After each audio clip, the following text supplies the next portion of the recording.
la une de l'actualité des idées en ce mardi 1er novembre, et oui, comprendre l'islam politique. Notre invité, le politologue François Burgat, est directeur de recherche au CNRS et à l'Institut de recherche et d'études sur le monde arabe et musulman, ancien directeur de l'Institut français du Proche-Orient à Damas, puis à Beyrouth. Vous publiez, François Burgat, Comprendre l'islam politique, une trajectoire de recherche sur l'altérité islamiste 1973-2016, un ouvrage qui vient de paraître donc à la découverte. Un ouvrage dans le droit fil de vos précédents travaux, déjà auteur de l'islamisme en face, l'islamisme à l'heure d'Al-Qaïda et de Pas de printemps pour la Syrie que vous avez co-dirigé. Depuis une vingtaine d'années, vous vous consacrez en effet à l'étude des différents courants islamistes dans le monde arabe et vous appliquez à construire une perception rationnelle de l'islam politique, à le sortir de l'ornière culturaliste et idéologique. Alors comment ? Par une approche cette fois-ci comparatiste, une fresque, comme vous l'évoquez, dressée à travers les particularismes des différents pays explorés, le Yémen, l'Égypte, le Liban, la Syrie, l'Algérie, où vous avez séjourné, pour mieux cerner la diversité de la matrice islamiste globale.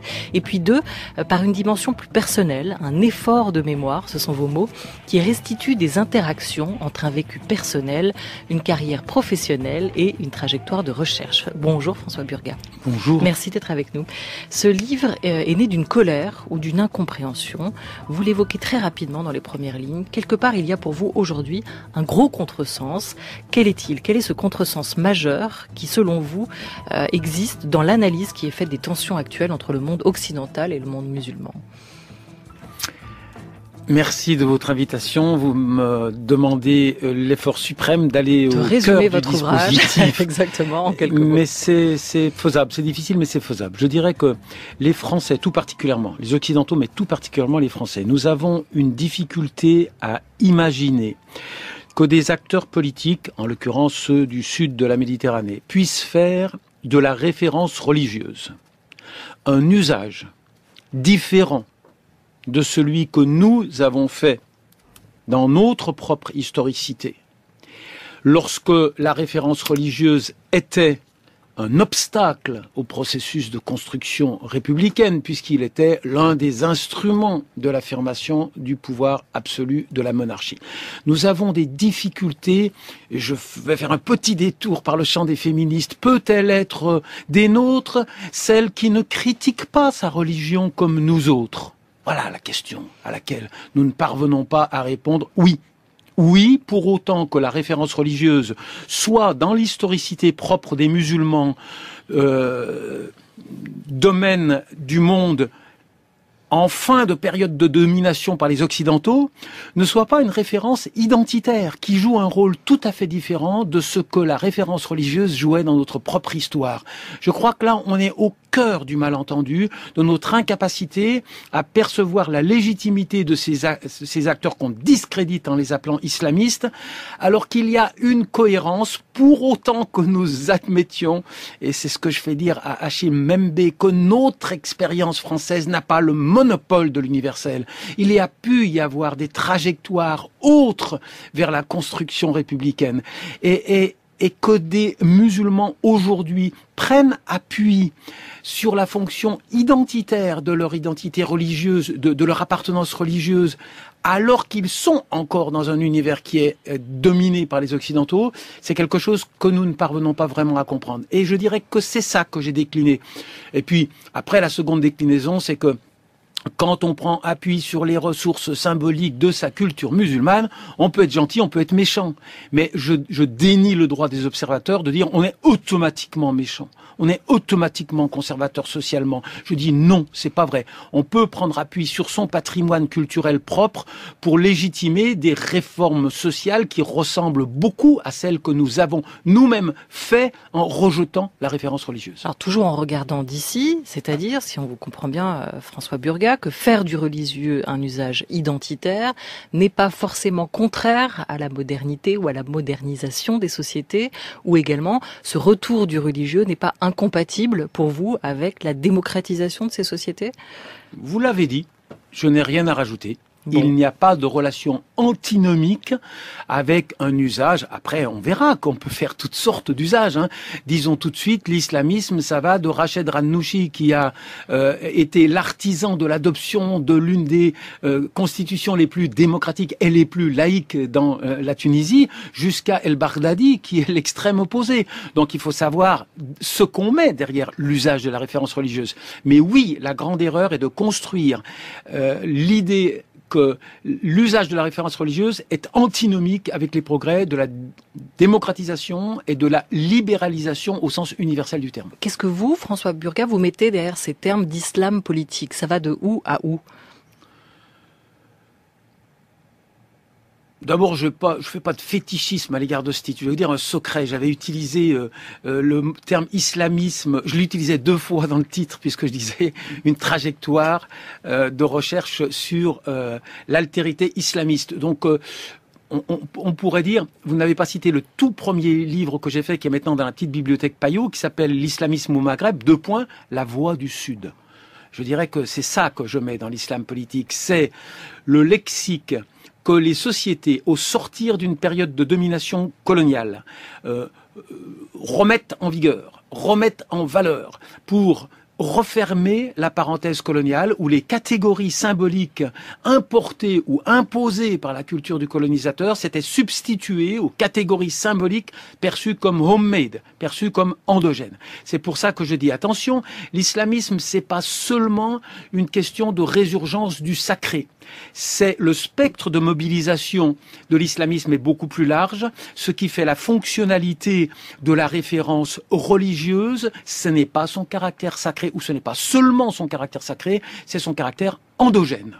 Quand on parle musulman, on emploie un lexique qui a pour première vertu de signifier la différence, la rupture, ou en tout cas la prise de distance avec l'ambition des occidentaux colonisateurs à avoir le monopole d'expression de l'universalité.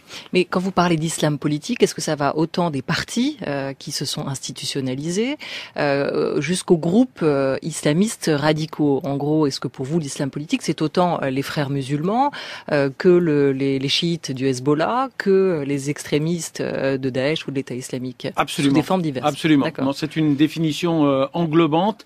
Ce sont tous les gens qui font un usage ostentatoire de leur appartenance religieuse pour exprimer leurs besoins sociaux ou politiques dans l'enceinte nationale ou régionale ou internationale. Alors, comprendre, c'est le titre de cet ouvrage. Comment expliquez-vous dès lors, François Burgat, non pas la naissance, mais la résurgence d'un islam politique, parfois modéré, parfois très fortement radicalisé? Est-ce que nous sommes aujourd'hui dans un temps de l'histoire de ces sociétés, pour vous, qui explique ceci? Est-ce qu'on est au début d'un cycle ou à la fin d'un cycle? Ah oui, bien sûr, on est dans. Alors, il faut l'historicité. On ne peut pas comprendre l'islam politique si on ne le corrèle pas à la phase coloniale. C'est absolument évident que nous sommes dans une séquence historique qui n'est pas décryptable si on n'a pas un siècle d'histoire. J'aime bien citer un auteur libano-américain qui parlait de la réaction de ceux qu'on a appelés, le vocabulaire est parfois complexe, ceux qu'on a appelés les premiers réformistes, Abdou Afrani à la fin du 19e siècle. Le monde musulman a considéré l'Europe d'abord sur un mode admiratif. Et il y a cette phrase célèbre d'Abdou qui voit l'Europe et dit « c'est l'islam sans les musulmans, tout est magnifique ». Et puis on prend conscience que c'est un danger. Et on commence à se dire comment va-t-on pouvoir résister à l'extraordinaire fonctionnalité de cet Occident qui est meilleur que nous dans absolument tout. Et Ourani dit, à partir de ce moment-là, plus aucune idéologie politique dans cette région du monde pourra s'abstraire du besoin intrinsèque de ces populations de se positionner par rapport à cet autre envahissant qu'est l'Occident. Nous sommes toujours dans cette séquence. Nous sommes toujours dans cette séquence. Et alors, la séquence que j'ai expliquée dans le premier de mes ouvrages, c'est la remise à distance de l'Occident s'est exprimée successivement sur 3 terrains, les indépendances, Et on n'a pas aimé les indépendances, hein, vous vous souvenez, ça nous a quand même traumatisés. Mais le pire était à venir. On a eu les nationalisations. Rends-moi la clé du canal de Suez, redonne-moi le contrôle des champs pétroliers. Et nous avons, encore une fois, pété un câble. Nous avons associé Nasser à Hitler. Le pire était à venir. Les dominés d'hier se sont mis, pour s'exprimer, à employer un lexique qui n'était plus celui dont nous pensions confortablement qu'il avait le monopole d'expression de l'universel. Ils ont plus voulu dire démocratie, ils ont dit choura. Hein. Et ça, voilà, ça c'est la matrice analytique de tout mon dispositif. Question de Bruno Cadenne. Tout à l'heure, vous rappeliez que Ennahdha avait participé à l'écriture de la constitution démocratique actuelle de la Tunisie. Mais à l'époque du printemps arabe en Tunisie, Ennahdha se présentait, ou en tout cas c'était dans de nombreux médias, on disait le modèle c'est l'AKP, c'est la Turquie, et il y a une possibilité de voir se développer un islamisme démocratique comme il y a eu en Europe et en particulier en Allemagne, les chrétiens démocrates, ils pourraient avoir des islamiques démocratiques, etc. Mais quand vous voyez plusieurs années après ce qu'est devenu l'AKP, et puis finalement en Tunisie les résultats électoraux post-révolution n'ont pas été extraordinaires pour Ennahdha. Il a fallu qu'il partage le pouvoir. Enfin, ça n'a pas été si simple que ça l'élection suivante. Comment vous revoyez a posteriori cela? Deux leçons. Moi, ce que j'ai essayé d'expliquer, c'est pourquoi le lexique musulman a une capacité de mobilisation supérieure à celui hérité de la période du nationalisme laïque. Et ça, cette démonstration, elle est faite partout. Mais j'ai jamais dit que quand on emploie le lexique musulman, on est tout gentil ou tout méchant. Et donc, quand on voit, eh bien, effectivement, Erdogan se construire un gigantesque palais, on peut se dire, oh là là là là, le fait d'utiliser le lexique de la religion musulmane ne prémunit pas contre des tendances extrêmement répandues dans le monde entier, du narcissisme ou de l'autoritarisme, d'accord ? Et j'emploie une expression, je dis, quand les islamistes, ayant capitalisé la demande identitaire de restaurer l'hégémonie des catégories de la culture perçue comme endogène, arrivent au pouvoir, eh bien c'est politics as usual. C'est-à-dire qu'ils peuvent devenir comme ci, ils peuvent devenir comme ça. Alors après, sur la trajectoire d'Ennahdha, je pense que les processus électoraux en Égypte et en Tunisie nous ont appris une chose. Le pouvoir n'est pas à prendre par les urnes. D'accord ? Une majorité électorale ne vous donne pas les moyens de contrôler un appareil d'État construit sur 40 années de solidarité autoritaire.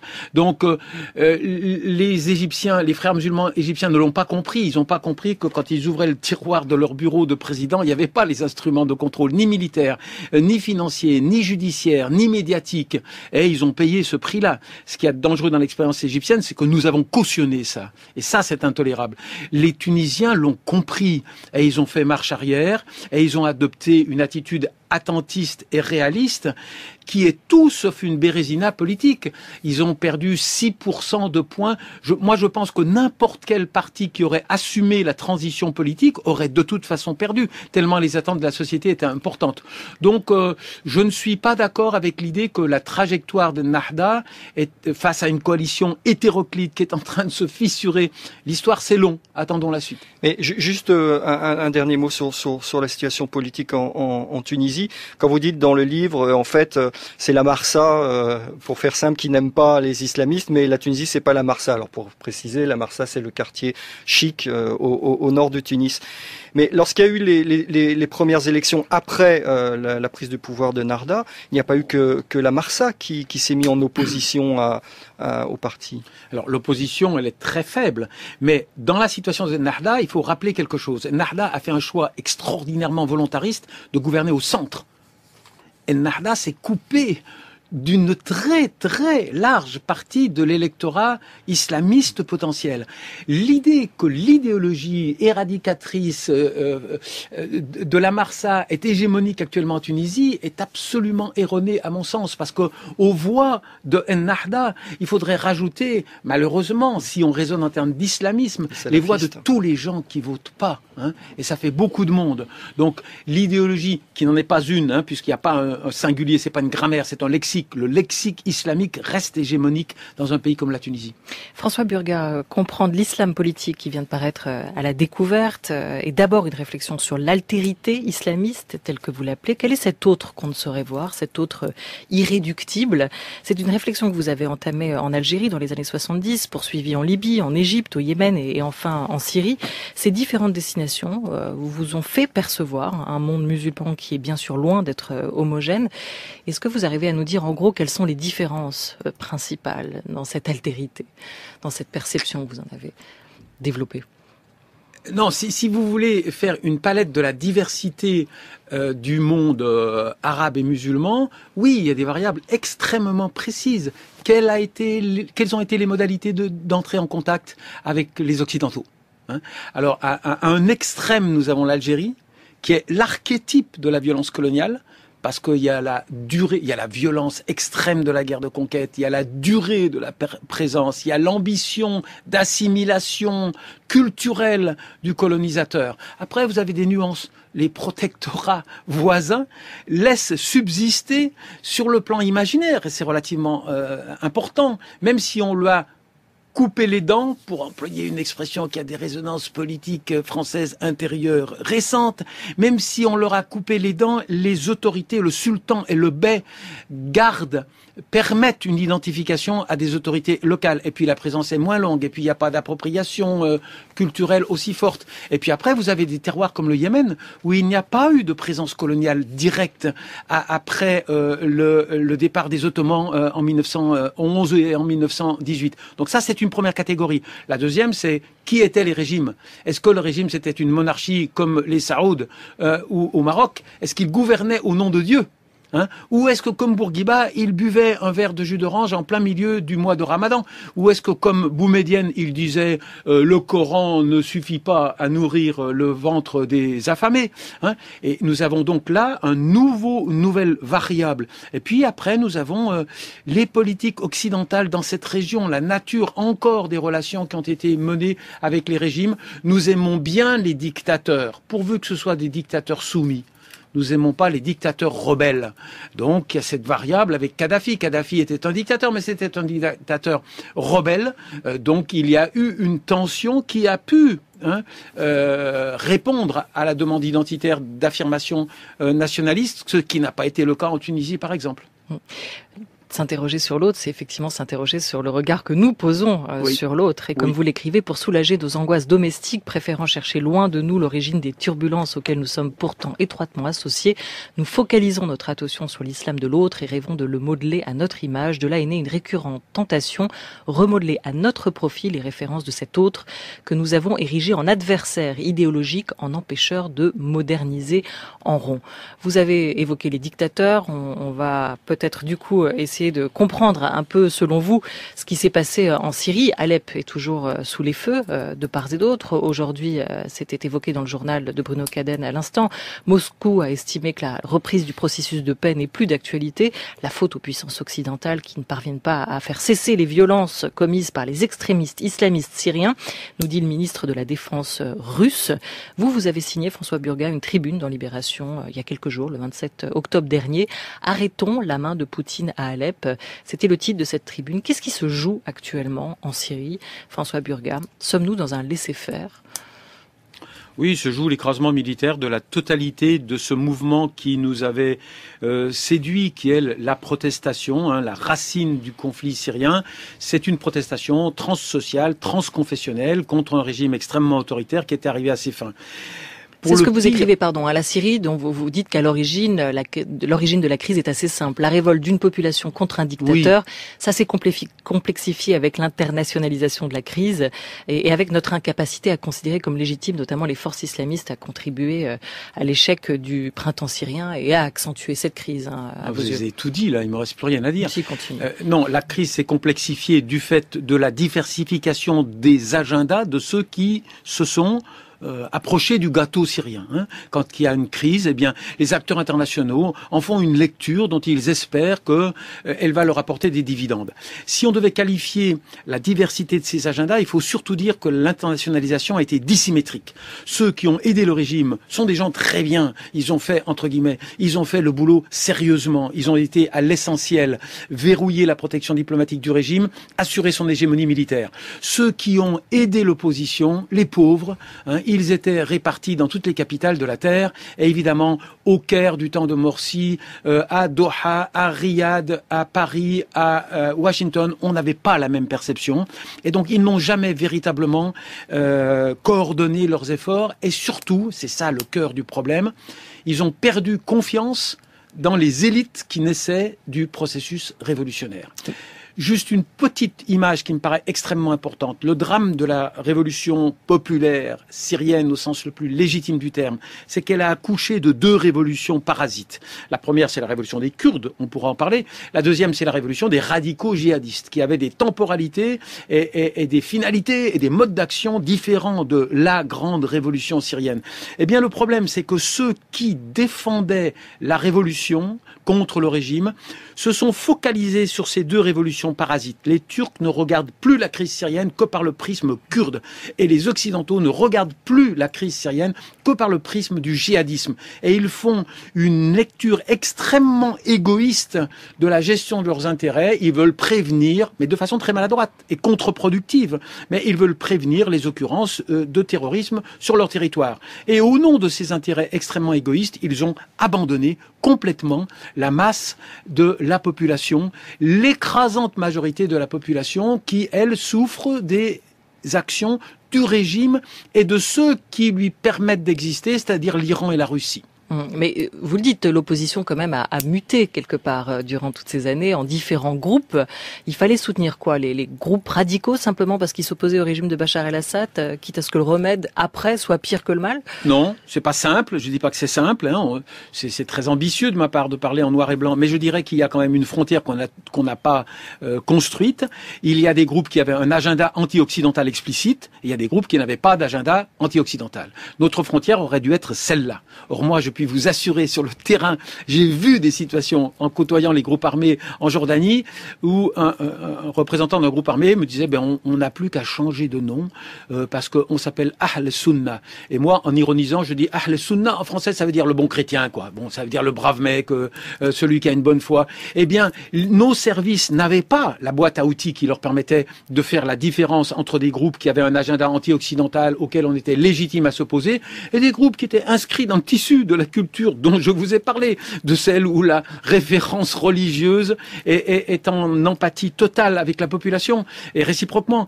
Et donc, nous n'avons pas su faire la différence entre les groupes qui avaient un agenda anti-occidental et les autres. Nous nous sommes substitués aux Syriennes et aux Syriens qui, au mois d'août dernier, ont dit « Nous allons faire une alliance de 22 groupes armés sur le terroir d'Alep. Cette alliance va englober l'ex-front el-Nusra. » Nous, on a dit « Non. Nous, on sait mieux que vous. » Et eux, ils nous ont dit « Mais attendez, les amis, c'est eux qui nous défendaient. C'est eux qui ont permis qu'on soit alimentés. » Et nous, on leur a dit « Non. » Enfin, les Américains, en tout cas, sont restés sur une ligne qui est extrêmement idéologique. Les Américains ont fait exactement la même erreur que quand ils ont dit « Tout ce qui est bassiste, on va le détruire. » Ben non, c'était plus compliqué que ça. Et c'est eux qui ont enclenché la mécanique de radicalisation de tous les héritiers du président Saddam Hussein. Ils refont la même erreur en n'ayant pas la boîte à outils qui permettent de comprendre, pardonner du peu, l'altérité islamiste. Bruno Cadenne. Mais d'une certaine manière, pour la Russie, c'était beaucoup plus simple. Par pur manque de scrupules, absence de scrupules et cynisme, pour Vladimir Poutine, c'était beaucoup plus simple. Il n'allait pas s'embêter sur les méthodes. Et en plus, il a une phobie, une peur panique du remplacement d'un chef d'État par la foule, ce qui explique l'Ukraine, ce qui explique plein de choses. Donc, c'est un petit peu difficile de mettre sur le même plan un régime autoritaire comme la Russie qui finalement n'avait aucun scrupule avec des démocraties qui sont par essence différentes. Qui n'en ont peut-être pas vous dites est irréprochable. La cohérence de l'attitude russe est évidemment oui, plus facile à cerner, mais il n'en reste pas moins que le résultat à moyen terme est absolument dramatique, parce que si on revient à Mossoul, c'est pas l'écrasement militaire de l'un des camps, alors qu'il n'y a pas d'alternative politique crédible qui restaure ce qui restaure la stabilité d'une région. C'est pas les bombes, c'est les institutions politiques crédibles permettant à une société complexe de vivre en harmonie. Et donc l'écrasement militaire de Daesh, et a fortiori l'écrasement militaire de toute l'opposition sunnite, nous prépare des lendemains où des bouffées de terrorisme persisteront sur place et bien sûr s'exporteront dans l'environnement régional et international. Comme Pierre-Jean Louisard, vous dites, François Burgat, qu'on est tombé dans le piège de Daesh ? Oui, absolument. En intervenant notamment militairement. Oui, absolument. J'ai signé récemment un article dont le titre était « Les Occidentaux ont eu à l'égard de Daesh une attitude à peu près aussi responsable et intelligente que le taureau devant la muleta ». Oui. C'était dans Le Monde. En effet. François Burgat est l'invité de la deuxième partie de la Grande Table jusqu'à 13h30.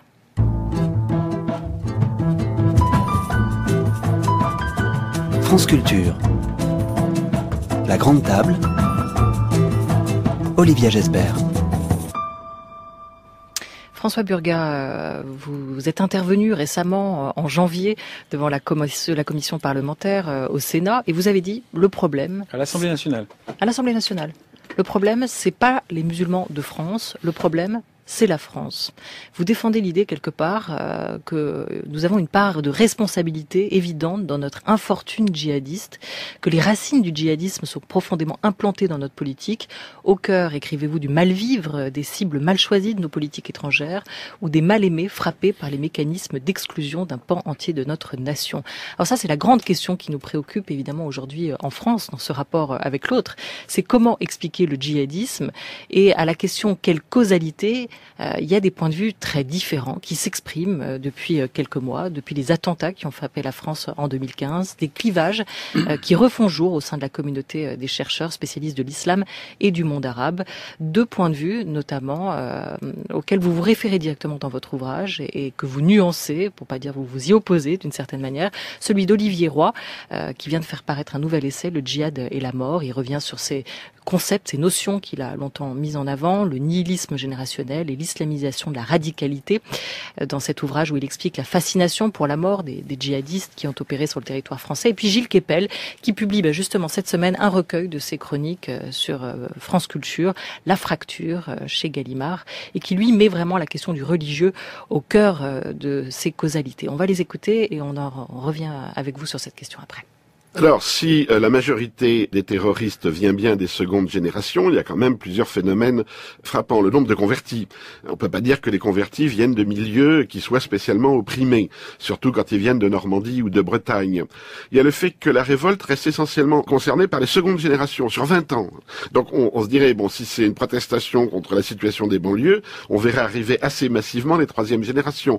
Pour le moment, on les voit pas. Et puis ensuite, eux ne formulent pas ça comme une réponse à leur situation concrète. Ils se réclament toujours d'autres causes.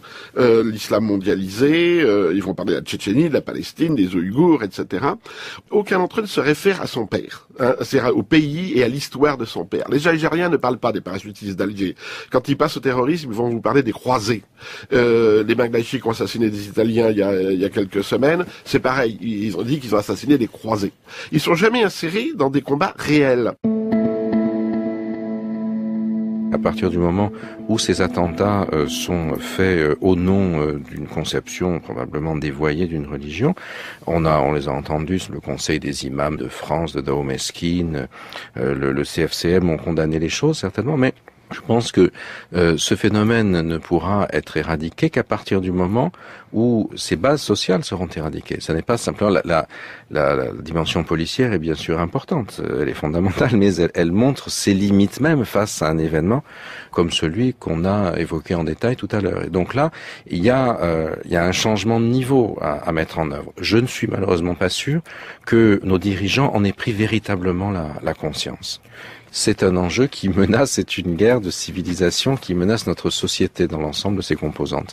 Et ce n'est que si elle est mobilisée elle-même, si elle comprend la nécessité et les modalités de ce combat, qu'on pourra gagner ce défi.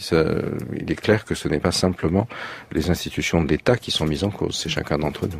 François Burgard, il y a donc ce clivage aujourd'hui. On entendait d'abord Olivier Roy, ensuite Gilles Kepel, qui s'exprime au sein de la communauté des chercheurs, mais il n'est pas toujours compréhensible pour le commun des mortels et des auditeurs et des animatrices. Peut-être, est-ce que pouvez-vous nous expliquer en quoi, pour vous, les motivations politiques sont centrales et pas assez prises en compte par vos confrères? Alors, d'abord, une parole consensuelle, prudente et modeste. Une problématique aussi complexe que celle qu'on aborde, on ne peut pas l'écrire en noir et blanc. Donc il ne s'agit pas pour moi d'invalider la totalité de ce qu'on vient d'entendre.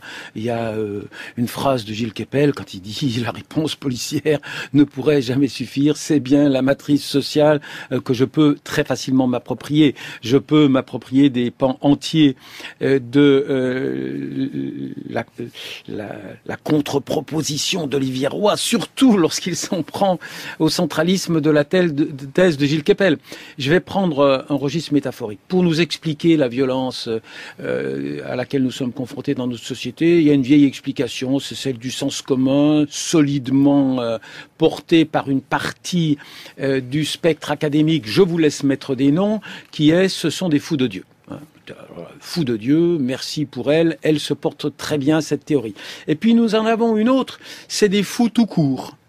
C'est des fous tout court, nous avons des explications psychologisantes qui ne sont pas complètement dégagées de la matrice de l'approche religieuse, puisque nous avons eu une production récente qui évoque le sur-musulman. Alors c'est une propension des adeptes de la religion musulmane à avoir des dérives qui relèvent de la psychiatrie plus que de la politique. Et puis nous avons, avec effectivement la thèse de l'islamisation de la radicalité, une sorte de fou social, un nihiliste, un pied nickelé, qui présente un double avantage. D'abord, il permet de parfaire la critique du monopole accordé à la variable religieuse, et en ce sens, j'y souscris. Et il a l'avantage de dire ces nihilistes pieds nickelés n'ont rien à voir avec la communauté des musulmans qui d'ailleurs n'existe pas, dont ils sont issus. Et donc tous les gens qui se disent « Ah, c'est sympa quand même d'avoir une explication qui permet de penser l'exonération de responsabilité des musulmans », ben celle-là, elle est sympa. On coupe ces acteurs de leurs racines musulmanes, on dit « Ils n'ont rien à voir ». Malheureusement, le coût de cette thèse-là est extrêmement élevée. Et là, malgré mes prudences circonstancielles qui disent « je prends un petit peu », non, je dresse une ligne rouge. C'est lorsque, effectivement, Olivier nous dit « c'est la souffrance de ces gens-là n'a rien à voir avec les souffrances subies par leur communauté musulmane d'appartenance, et je vous le prouve, la colonisation, ils n'ont pas connu. Les bombes que nous déversons en Syrie, ils savent même pas où est la Syrie. Leurs bombes n'ont absolument rien à voir avec les nôtres. Ce ne sont pas les victimes qui se rebellent. Mais je suis désolé, factuellement c'est faux. Ahmedi Koulibaly a tenu dans ses bras un de ses copains mourant à la suite d'une bavure policière. Ahmedi Koulibaly a tous les défauts de la terre, sauf d'être capable de s'exprimer sur les problèmes du monde musulman contemporain. Donc c'est quand même extrêmement fragile de vouloir créer un individu. Attention, on le compare avec Columbine au Colorado.